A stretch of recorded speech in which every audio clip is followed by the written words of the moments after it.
खबर की ओर जम्मू कश्मीर से आ रही है बड़ी खबर यह है कि मुफ्ती मोहम्मद सईद अब से लगभग 55 मिनट के बाद शपथ ग्रहण समारोह मुफ्ती मोहम्मद सईद का होने जा रहा है। मेरे साथ दो अहम मेहमान मौजूद हैं, एनके सिंह और प्रदीप सिंह, वरिष्ठ पत्रकार मेरे साथ में मौजूद है। जम्मू से मेरे सहयोगी अजय जांडियाल जुड़े हुए हैं। एनके सिंह जी, पहला सवाल मैं आपसे ही लूंगा। बीजेपी और पीडीपी की सरकार जम्मू कश्मीर में बनने जा रही है, स्थायित्व कितना होगा? देखिए, ये भारत की हिस्ट्री में एक नया पहला प्रयोग है जिसमें कि दो एक्सट्रीम्स आइडियोलॉजिकली देख लीजिए, जो सोशल मूविंग्स होती हैं, एस्पिरेशंस होते हैं दोनों सेगमेंट के, जो दोनों के वोटर्स हैं उनका देख लीजिए। ये बिल्कुल नया प्रयोग है और जैसे जैसे डेमोक्रेसी ग्रो करती है तो लेवल ऑफ अंडरस्टैंडिंग बढ़ता है। तो आप देखिए, कोएलिशन का जो एरा चला 1996 के बाद से, तो उस एरा में काफी कुछ दिक्कतें आई हुआ, लेकिन समझदारी बढ़ती गई। तो एक अब ये मान लिया गया था कि इंडियन पॉलिटिक्स में कोएलिशन रहना ही रहना है, हालांकि वो इस बार बदल गया। ये भी एक नया प्रयोग है और ये भी वो प्रयोग है जो दो एक्सट्रीम्स मिल रहे हैं। जैसे आप कभी फर्ज कीजिए कि वेस्ट बंगाल में बीजेपी और मार्क्सवादी एक साथ सरकार बनाए, ये कुछ इस तरह का है। दोनों के सोशल सेगमेंट्स अलग अलग हैं, दोनों क्रॉस पर्पसेस वर्क करते हैं। एक का जो एस्पिरेशन है दूसरे के लिए बहुत घातक माना जाता है। ऐसे में ये सरकार कितनी चलेगी, चल जाए तो ये पूरे वर्ल्ड के लिए एक नया प्रयोग होगा। बस इतना ही देखना है कि दोनों की अगर अंडरस्टैंडिंग लेवल को बढ़ाया जाए और ये पॉलिटिकल प्रोसेस का कर्तव्य होगा, पॉलिटिकल पार्टीज का कर्तव्य होगा कि वो दोनों को ये बता दे कि कुछ जो कॉन्टेंशियस इशू हैं, जो कि झगड़े झंझट वाले इशू हैं, उसको आप फिलहाल बलाए ताक रख दीजिए और विकास के बारे में सोचा जाए। अगर डेवलपमेंट आप घाटी का करते हैं तो क्या वहां का मुसलमान भी मुतासिर होगा जिसने आपको वोट नहीं दिया है बीजेपी को? और उसी तरह अगर कश्मीर के जम्मू के हिंदू ये मान ले कि नहीं साहब, ओवरऑल अगर ग्रोथ हो रही है तो हम दोनों के बेनिफिट के लिए है। ठीक है ना? तो मुझे लगता है कि एक प्रयोग नया है, इसको देखना पड़ेगा कि कितना ये लॉन्जिविटी और कितनी अंडरस्टैंडिंग से दोनों चला रहे हैं। ठीक है। प्रदीप जी के पास भी जाते हैं, क्योंकि ठीक है एनके सिंह जी ने एक बात समझनी बेहद जरूरी है। समझना यह जरूरी है कि बीजेपी के पास जम्मू का जनादेश है, पीडीपी के पास कश्मीर का जनादेश है और दोनों सरकार बनाने जा रहे हैं। और जबकि हमने देखा था कि जम्मू कश्मीर में इलेक्शन कैंपेन के दौरान ही प्रधानमंत्री नरेंद्र मोदी ने ही बाप बेटी कहकर के काफी आलोचना की थी पीडीपी की। एक बार हम अजय जांडियाल के पास में चलते हैं। अजय जांडियाल मौजूद है इस वक्त हमारे साथ। अजय जांडियाल, मुझे ये बताइए, जोरावर सिंह सभागार जहां पर शपथ ग्रहण होना है मुफ्ती मोहम्मद सईद का, क्या तैयारियां की गई हैं? कितने बजे एग्जैक्ट ये बताइए कि शपथ ग्रहण होगा? कौन कौन आने वाला है? जी बिल्कुल, आपको बता दूं कि तैयारियों के हिसाब से देखा जाए तो पूरे इलाके को जो है सुरक्षा के लिहाज से जो है सील कर दिया गया है। जम्मू यूनिवर्सिटी के अंदर ही जोरावर सिंह ऑडिटोरियम है और यूनिवर्सिटी को सील कर दिया गया है 2 दिन से। और अगर जहां अंदर की तैयारियों की बात करें तो हम इस वक्त अंदर ऑडिटोरियम में ही मौजूद हैं। आप मेरे पीछे जो नजारा आप देख रहे हैं, ये स्टेज है जहां पर जो है ओथ सेरेमनी होनी है। मुख्यमंत्री बनेंगे मुफ्ती मोहम्मद सईद आज दूसरी बार और उनके साथ ही जो है पीडीपी और बीजेपी की एमएलए जो है यहां पर शपथ ग्रहण समारोह में शामिल होंगे।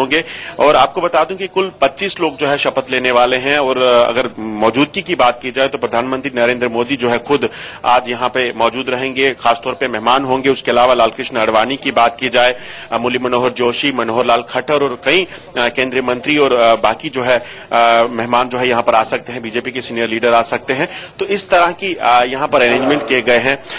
अगर बाकी लोगों की बात की जाए तो एमएलए जो है उनके रिश्तेदार जो है वो भी आने वाले हैं। दूसरा मुझे ये बताइए, चूंकि देश को अभी तक यह नहीं पता चल पाया है कि पीडीपी और बीजेपी के बीच में अनुच्छेद 370 को लेकर के क्या बात हुई है, arm force special powers act को लेकर के क्या बात हुई है, पश्चिमी पाकिस्तान के शरणार्थियों को लेकर के क्या बात हुई है, इसके अलावा सेपरेटिस्ट के साथ में किस तरीके से बातचीत की जाएगी, इसे लेकर के क्या बातचीत हुई है।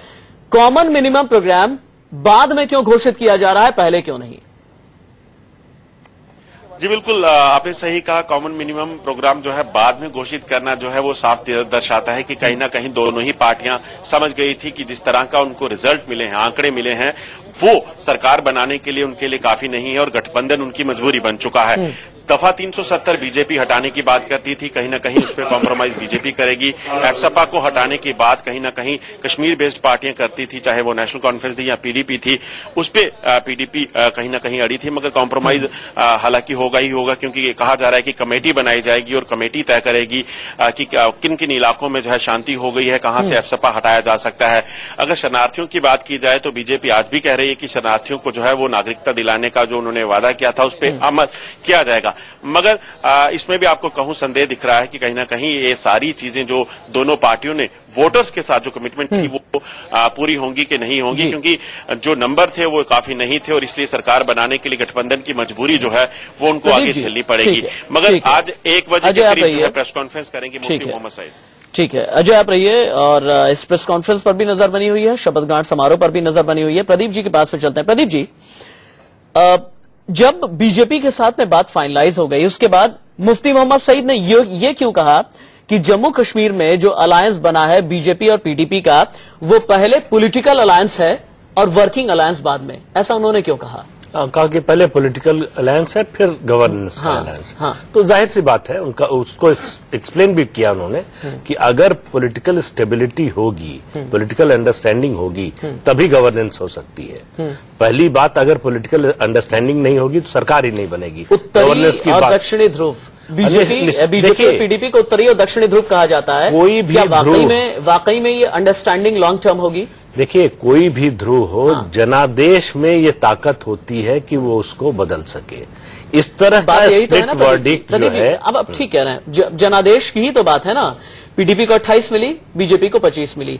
पीडीपी को 28 घाटी से मिली और बीजेपी को 25 जो है जम्मू से मिली। जनादेश दोनों के पास, अगर जमीन पर जाकर के समझिए तो जनादेश तो दोनों के पास बहुत अलग अलग आइडियोलॉजीज वाला है। वही तो हम भी कह रहे हैं कि ऐसी स्प्लिट वर्डिक्ट इससे पहले जम्मू कश्मीर में नहीं आई कि एक पार्टी पूरी तरह से जम्मू में सफल हुई हो और एक पार्टी पूरी तरह से घाटी में सफल हुई हो। तो ये और दोनों की राजनीति परस्पर विरोधी रही है। अब क्या वो साथ आ सकते हैं, क्या ये सरकार चल सकती है, इसमें बहुत कुछ निर्भर करेगा कि दोनों कितना कॉम्प्रोमाइज करने को तैयार है। जब भी आप गठबंधन बनाते हैं तो उसकी बुनियादी शर्त ये होती है कि दोनों पक्ष अपने स्टैंड से थोड़ा थोड़ा हटेंगे।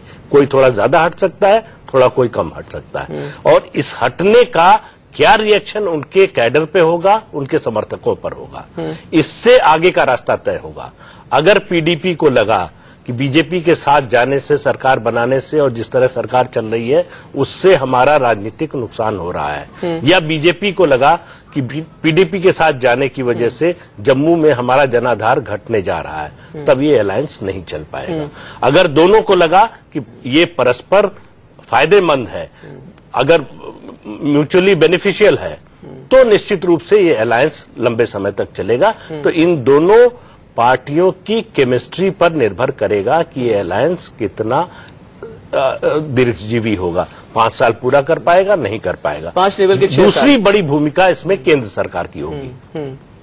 देखिए, जम्मू कश्मीर जैसा राज्य केंद्रीय मदद पर बहुत कुछ निर्भर है। एक ब्रेक के लिए यहां पर रुक जाता हूं प्रदीप जी, एक ब्रेक के लिए यहां पर रुक जाता हूं। हमने ये बात तो कर ली कि मुफ्ती मोहम्मद सईद ने ये कह दिया कि पहले पॉलिटिकल अलायंस फिर वर्किंग अलायंस, लेकिन उमर अब्दुल्ला ने ये क्यों कह दिया कि जम्मू कश्मीर की अगली राजधानी जो है अब नागपुर होने जा रही है? क्यों कहा उमर अब्दुल्ला ने? आ रहा है बीजेपी के पास कौन सा मंत्रालय रहेगा और पीडीपी के पास कौन सा मंत्रालय रहेगा? जाहिर सी बात है, पीडीपी अपने पास अहम गृह मंत्रालय रखना चाहेगा, गृह मंत्रालय रहेगा। वित्त मंत्रालय जो है पीडीपी के पास रहेगा। प्लानिंग एंड डेवलपमेंट भी पीडीपी के पास रहेगा। पीडीपी के जो मंत्री हैं हमने आपको इससे पहले दिखाए थे, नईम अख्तर, अब्दुल रहमान वीरी, हसीब द्रवू, अल्ताफ बुखारी, बशारत बुखारी, अब्दुल हक खान, जुल्फिकार चौधरी, मोहम्मद अशरफ मीर और अब्दुल माजिर पुद्दार। ये वो लोग हैं जो कि पीडीपी की तरफ से मंत्री बनने जा रहे हैं। वहीं बीजेपी के पास कौन सा मंत्रालय रहेगा ये हम आपको दिखा रहे हैं। ऊर्जा मंत्रालय बीजेपी के पास रहने जा रहा है। इसके अलावा बीजेपी के पास जो मंत्रालय रहेगा, हाउसिंग और शहरी विकास का मंत्रालय रहेगा। निर्मल सिंह डिप्टी सीएम होंगे। लाल सिंह, चंद्र प्रकाश गंगा, बाली भगत, सुखनंदन चौधरी, सज्जाद लोन, सुनील शर्मा, अब्दुल गनी कोहली। और इसके अलावा यह भी कहा जा रहा है कि बीजेपी हो सकता है प्रिया सेठी को भी इंडक्ट करे, जो कि स्टेट महिला मोर्चा की प्रेसिडेंट हैं और नॉमिनेटेड एमएलए हैं। साइंस एंड टेक्नोलॉजी मिनिस्ट्री भी बीजेपी के पास रहने की उम्मीद की जा रही है अभी तक की खबरों के मुताबिक।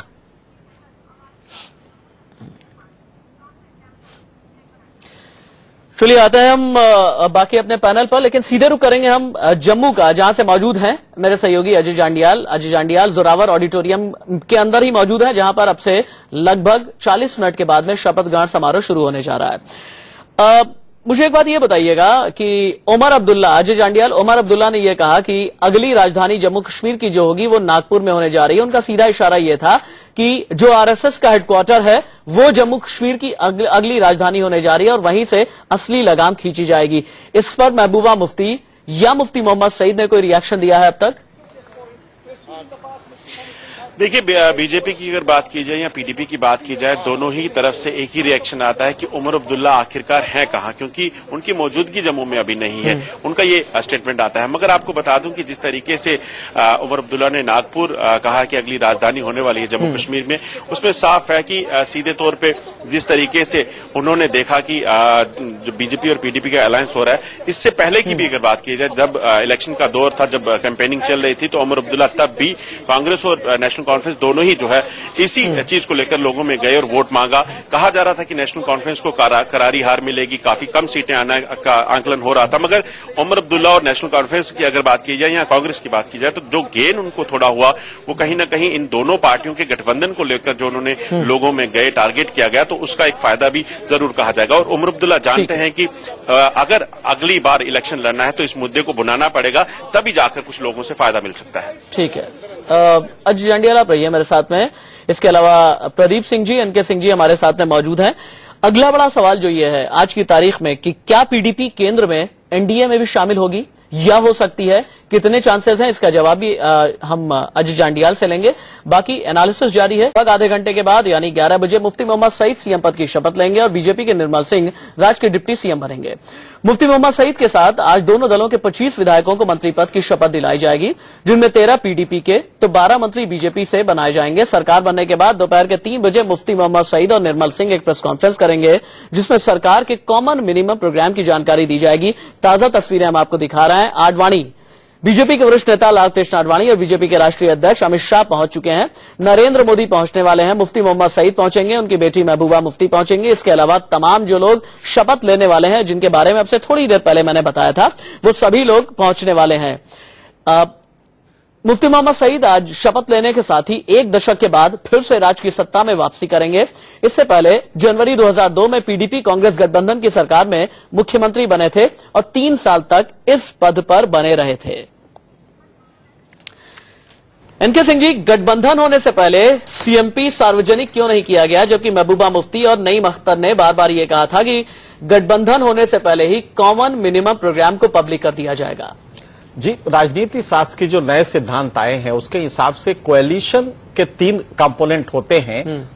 एक तो ये होता है कि आप एक कॉमन मिनिमम प्रोग्राम बनाएं, और दूसरा होता है कि कॉन्फ्लिक्ट रिजोल्यूशन मैकेनिज्म, अगर कोई विवाद आता है तो उसको रिजोल्व करने के लिए एक मैकेनिज्म रखते हैं। तो वो दोनों हो रहा है। बात यह है कि पहले हो रहा है या बाद में हो रहा है। मेरे ख्याल से मिनिस्ट्री फॉर्मेशन के पहले करते तो भी कोई टेंजिबल अंतर ना पड़ता, बाद में कर रहे हैं क्योंकि अभी तक तो समझौते होते रहे। और आपने देखा होगा जिस तरह मिनिस्ट्री के अभी आपने दिखाया है, जो मिनिस्ट्रीज पोर्टफोलियो दिए जा रहे हैं उसमें आप गौर करें, जो अथॉरिटी के पोर्टफोलियो हैं वो पीडीपी के पास है, क्योंकि उससे कंट्रोवर्सी होगी, और कंट्रोवर्सी होगी तो उमर अब्दुल्ला या कांग्रेस लगातार वहां पे वैली में ये कहेगी, देखिए मैंने तो कहा ही था, ये अब यहाँ की राजधानी अब हो गई है नागपुर, ये कह के वहां भड़काएंगे। तो इसलिए आप देखिए उद्योग दिया गया है बीजेपी को। अगर बीजेपी उद्योग रखेगी, सहकारिता रखेगी, तो नेचुरली कंट्रोवर्सी नहीं होगी। पुलिस इनके पास रहेगी, पीडीपी के पास, और पुलिस सबसे बड़ी जरूरत है। कल वहां पे फर्ज कीजिए कुछ वैली में हो जाता है, और तब उमर अब्दुल्ला को कितना बड़ा मौका मिलेगा ये कहने का, देखिए साहब पीडीपी की सरकार, बीजेपी की सरकार है, बीजेपी का होम मिनिस्टर है, यहाँ पे हमारे लोगों को मरवाया, हमारी जनता को मरवाया। तो ये तमाम चीजें हैं। इसलिए मुझे लगता है कि कंटेंशियस इशू से बीजेपी को थोड़ा सा शुरू में अलग कर दिया है, और वैलिड है। मेरे ख्याल से ये होना चाहिए था। लेकिन जो सबसे बड़ी बात है इसमें, क्या सोशल लेवल पे ये क्वेश्चन हो सकता है? लालू यादव और नीतीश कुमार का भी एक समझौता हुआ है, वो इंडिविजुअल लेवल पे है। सोशल लेवल पे उसमें होमोजेनिटी, जो सादृश्यता होती है, क्या वो संभव हो पाएगी? यही दिक्कत यहां भी आएगी कि आप दो म्यूचुअली एक्सक्लूसिव ग्रुप्स है। और मुझे लगता है कि प्रदीप जी ने जो कहा है उसमें एक चीज है कि ये जनमत नहीं है, क्योंकि जनमत बहुत ही फ्रैक्चर्ड था और कैटेगरिकली था। जो राशिद आपने कहा कि घाटी के लोगों ने एक बिहेवियर पैटर्न, उनका एक डेफिनेट पैटर्न में वोट दिया। सर आपको बस कुछ सेकंड के लिए माफी के साथ रोकूंगा मैं, चूंकि ताजा तस्वीरें आ रही हैं, आप अपनी बात पूरी करेंगे आगे। देखिए हम वीवीआईपीज का आना शुरू हो गया है। लाल कृष्ण आडवाणी इस गाड़ी में आपको दिखाई दे रहे हैं। काले रंग की ये जो गाड़ी है इसमें लाल कृष्ण आडवाणी आपको नजर आ रहे हैं। लेकिन बड़ी बात यह है कि शपथ ग्रहण समारोह में जो सबसे पहले पहुंचे हैं वो लाल कृष्ण आडवाणी हैं, अमित शाह हैं, उसके बाद फिर पीडीपी के तमाम नेता पहुंचेंगे। जी एनके सिंह सर आप कुछ कह रहे थे। जी ये जो हाल है आप देख रहे हैं जहां पे ये शपथ ग्रहण होने जा रहा है, ये जोरावर सिंह के नाम पे बनाया गया है। हाँ, जोरावर सिंह के बारे में कहा जाता है जोरावर सिंह हाल है जी।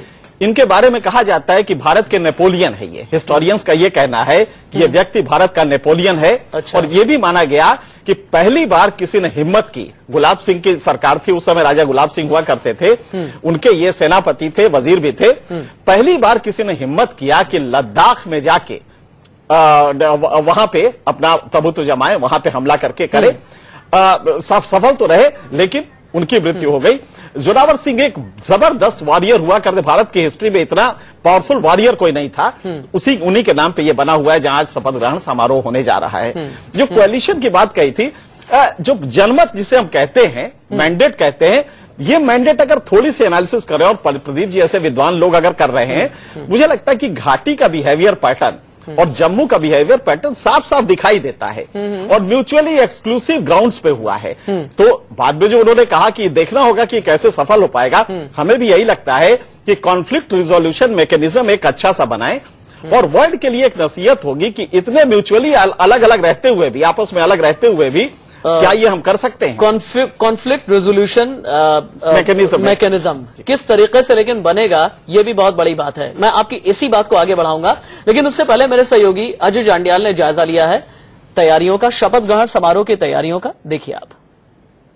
मुफ्ती मोहम्मद सईद के साथ शपथ लेने वाले मंत्री जो है वो इन्हीं चमचमाती हुई गाड़ियों में यहां से निकलने वाले हैं। आपको बता दूं कि ये काफिला जो यहां गाड़ियों का आप देख रहे हैं, ये काफिला यहां पर पहले ही लगा दिया गया है। ये चमचमाती हुई नई गाड़ियां जो है उन मंत्रियों के लिए है जो नए नवेले मंत्री जो है वो बनने वाले हैं।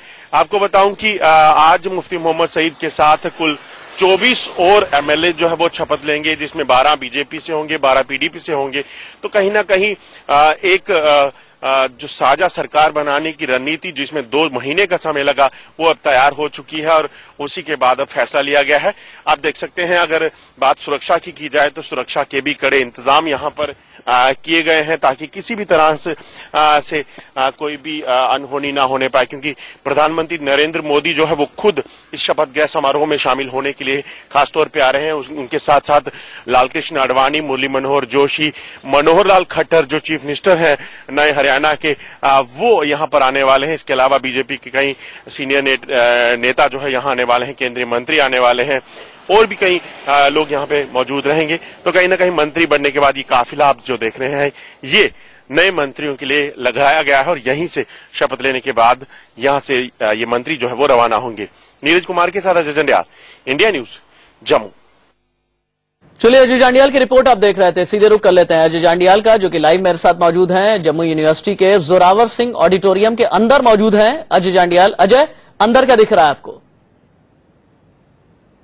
बिल्कुल राशिद, आपको बता दूं कि अंदर का नजारा बदलना शुरू हो गया है। मेहमान जो है यहाँ पहुंचना शुरू हो गए हैं और जो मंत्री बनने वाले हैं एमएलएज वो भी आप सामने देखेंगे, जो चेयर्स पे बैठना शुरू हो चुके हैं, जिसमें बीजेपी और पीडीपी के कुछ लोग यहाँ पे पहुंचे हुए हैं। एमएलए जो यहाँ पहुंचे हैं, चंद्र प्रकाश गंगा यहाँ पहुंचे हैं, चौधरी लाल सिंह यहाँ पहुंचे हैं, अब्दुल रहमान बीरी यहाँ पे पहुंचे हैं, पीडीपी से चौधरी जुल्फिकार हैं, बशारत बुखारी हैं। ये सारे लोग जो है ये मंत्री बनने वाले हैं। ये जो मंत्रियों नए बनने वाले हैं उनके लिए चेयर्स कॉन्फ्रेंस लगाई गई थी, वहां पर उन्होंने अपनी तशरीफ रख दी है। और बाकी अगर बात की जाए तो आपको बता दूं कि कुछ ही पलों में यहां पर प्रधानमंत्री नरेंद्र मोदी जो है वो पहुंचने वाले हैं, लालकृष्ण आडवाणी यहां पे पहुंचने वाले हैं। तो ये यहां का अब नजारा बदल गया है। ऑडिटोरियम लगभग फुल हो चुका है। जो रिश्तेदार हैं, जो एमएलएज हैं, उनके रिश्तेदार जो है यहाँ पहुंचे हैं, परिवार के लोग यहाँ पहुंचे हैं, वीवीआईपीज यहाँ पहुंच चुके हैं, कहीं केंद्रीय मंत्री आने वाले हैं, ब्यूरोक्रेट्स आने वाले हैं। तो अब कहीं ना कहीं नजारा बदलता दिख रहा है पूरा अंदर का। और ये कहा जा सकता है कि 2 महीने का लंबा इंतजार जो यहाँ के लोगों ने किया है, उसके बाद अब सरकार बनने जा रही है यहाँ पे। ठीक है जी जांडियाले, आप रहिए मेरे साथ में। प्रदीप सिंह जी, वरिष्ठ पत्रकार एनके सिंह भी हमारे साथ में मौजूद हैं। लेकिन सवाल कई है। सवाल यह है कि 87 सदस्यों की विधानसभा है, 15 नेशनल कॉन्फ्रेंस के हैं, 12 हो जाते हैं कांग्रेस के, 27 का हो जाता है विपक्ष। और विपक्ष भी इतना कमजोर नहीं होगा। विपक्ष बार बार पीडीपी को धर्म संकट में डालता रहेगा। कैसे डालेगा, इसका हल किस तरीके से निकलेगा, ये सब कुछ बात होगी एक ब्रेक के बाद। 1 मार्च तक पर्दे के पीछे क्या हुआ, बीजेपी और पीडीपी के बीच क्या बात चली, मोदी मुफ्ती पैक्ट में क्या रहा खास, ये सब कुछ पूरा देश जानना चाहता है। लेकिन इन सब के बीच बड़ी खबर यह है कि अब से 15 मिनट के बाद में मुफ्ती मोहम्मद सईद का शपथ ग्रहण समारोह शुरू होने जा रहा है। यही है की बड़ी खबर और इसी पर बड़ी कवरेज जारी है। वरिष्ठ पत्रकार एनके सिंह, प्रदीप सिंह हमारे साथ मौजूद है, अजय जांडियाल भी हमारे साथ हैं। सीधे अजय जांडियाल का फिलहाल के लिए रुख करूंगा। अजय जांडियाल, प्रधानमंत्री नरेंद्र मोदी कितनी देर में पहुंचने वाले हैं? बता दूं कि प्रधानमंत्री नरेंद्र मोदी जो है जम्मू एयरपोर्ट पर लैंड कर चुके हैं और अब सिर्फ कुछ ही मिनटों का सफर जो है उनका यहाँ का है। सिर्फ 4 से 5 किलोमीटर के सफर के बाद वो यहाँ जम्मू यूनिवर्सिटी के जोरावर सिंह ऑडिटोरियम में पहुंच जाएंगे। और यहाँ पर भी अगर बात की जाए तैयारियों की, तो लगभग मेहमान जो है वो सारे आ चुके हैं। और बाकी अगर बात की जाए, आपको बता दूं कि लालकृष्ण आडवाणी, मुरली मनोहर जोशी और मनोहर लाल खट्टर के अलावा जो बाकी लोग आने वाले हैं वो भी यहाँ पहुंच चुके हैं। मगर प्रधानमंत्री नरेंद्र मोदी के पहुंचते ही सब लोग अंदर आ जाएंगे। अगर जो एमएलएज की बात की जाए, जो मंत्री बनने वाले हैं पीडीपी और बीजेपी के, वो भी ज्यादातर यहां पहुंच चुके हैं, स्टेज पर बैठ चुके हैं। कुछ एक एमएलएज हैं जो अपने रिलेटिव्स और बाकियों के साथ जो है मुलाकात कर रहे हैं। और 11 बजे पूरे जो है जो टाइम तय किया गया है उसके मुताबिक जो है प्रोग्राम शुरू होगा। राज्यपाल एनएन वोहरा जो है वो मुफ्ती मोहम्मद सईद को जो है वो मुख्यमंत्री पद की शपथ दिलाएंगे। ठीक है, आपके पास दोबारा लौट करके आ रहा हूं। इस वक्त की बड़ी खबर यही है कि प्रधानमंत्री नरेंद्र मोदी जम्मू पहुंच चुके हैं, जम्मू एयरपोर्ट पर लैंड कर चुके हैं। और जम्मू एयरपोर्ट से अब से 15 से 20 मिनट के बाद में प्रधानमंत्री नरेंद्र मोदी जम्मू यूनिवर्सिटी पहुंचने वाले हैं, जहां पर शपथ ग्रहण समारोह आयोजित किया गया है। प्रदीप सिंह जी, अगला सवाल, क्या पीडीपी केंद्र में एनडीए में शामिल होगी? राशिद साहब, पहले 1 मिनट में जनादेश वाली बात पर आना चाहूंगा। मेरा ये कतई ये अर्थ नहीं था कि ये जो जनादेश है वो पीडीपी और बीजेपी को सरकार बनाने के लिए, लेकिन जनादेश इस तरह का है कि दोनों पार्टियों के विकल्प सीमित हो गए। अगर पीडीपी नेशनल कॉन्फ्रेंस सरकार बनाती तो जम्मू लगभग प्रतिनिधित्व विहीन रह जाता। अगर बीजेपी और नेशनल कॉन्फ्रेंस मिलकर बनाते तो एक तरह से घाटी का में जिसको सबसे बड़ा मैंडेट मिला है वो सरकार से बाहर हो जाता। दोनों पार्टियां आप देखिए मूलतः 2 समुदायों को रिप्रेजेंट करती हैं। एक हिंदू वोट पर जीत कर आई है, एक मुस्लिम वोट पर जीत कर आई। तो ये कोलिशन केवल 2 राजनीतिक दलों का नहीं है, ये 2 समुदायों का भी है। इसलिए देश और दुनिया की भी नजर इस पर लगी होगी, ये आगे कैसे काम करता है। कहा जा रहा है कि बीजेपी इसे इंडिकेटर बना रही है यूनाइटेड नेशंस तक जाने के लिए। यूनाइटेड नेशन देश में अपने जनाधार को बढ़ाने और माइनॉरिटी तक पहुंचने, खासतौर से मुसलमानों तक पहुंचने। एक ब्रेक ले लेते हैं, एक ब्रेक, आप अपनी बात आगे बढ़ाइए।